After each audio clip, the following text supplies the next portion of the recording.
ప్రతిసారి ఆ రివర్ బెడ్లో ఉన్న ప్రజలు ఈ ఇబ్బందులు పడుతూనే ఉండాల్సిందేనా? వాళ్ళందరూ కూడాను డబుల్ బెడ్రూమ్ల కోసం అప్లై చేసుకున్నారు. ప్రతి ఒక్కరు. నేను పోయి కలిశాను. ఒక వారం రోజుల క్రితం నేను, మినిస్టర్ పొన్నం ప్రభాకర్ గారు, తర్వాత కమిషనరు, కలెక్టర్ అందరం పోయి 2-3 స్థలాలు చూసాము. ప్రజలతో మాట్లాడాము. వాళ్ళు అక్కడ వెళ్ళేదానికి సిద్ధంగా ఉన్నారు. అక్కడున్న ప్రజలు కలవడం జరిగింది. కొంతమంది ప్రజాప్రతినిధులు, ఎమ్మెల్యే గారు కూడా వచ్చారు మాతో పాటు.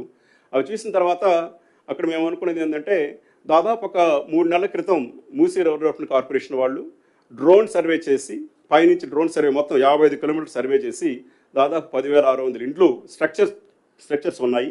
అవి బఫర్ జోన్లో ఉన్నాయి, రివర్ బెడ్లో ఉన్నాయని చెప్పి తేల్చారు. మరి వాటిని ఏదో ఒక రోజు మనము మూవ్ చేయాల్సిన అవసరం ఉంది. నేను ప్రజలు చేసింది ఆక్రమణ అనట్లేదు, వాళ్ళు ఏం చేశారు చెప్పట్లేదు. It's a fact. మొన్న ఉదయం అనుకుంటాను, నేను ఎన్జిఓస్తో ఒక మీటింగ్ పెట్టుకోవడం జరిగింది. ఎన్జిఓస్ ఎవరంటే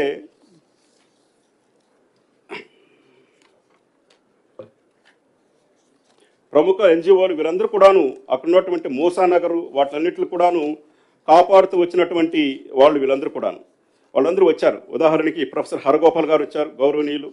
అట్లాగే బ్రదర్ వర్గీస్ అనేసి మాంట్ఫోర్డ్ బ్రదర్స్ వాళ్ళు వచ్చారు.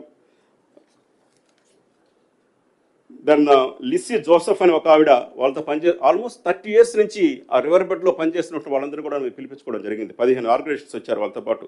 సమీరా బేగం, సయీద్ బిలాల్, అంజమ్ యాస్మిన్, ఫరియా బేగం, వీళ్ళందరూ వచ్చి వాళ్ళతో కూర్చొని ఆల్మోస్ట్ 2-3 గంటలు వాళ్ళతో కూర్చోవడం జరిగింది.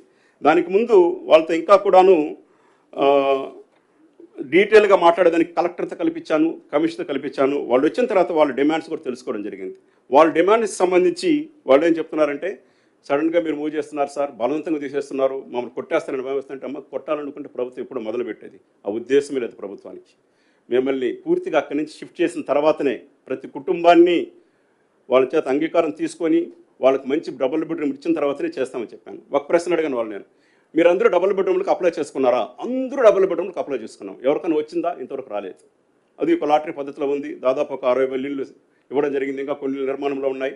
నేను మరి డబుల్ బెడ్రూమ్లు ఇస్తే వెళ్ళిపోతామంటే వెళ్ళిపోతానికి సిద్ధంగా ఉన్నామని చెప్పారు.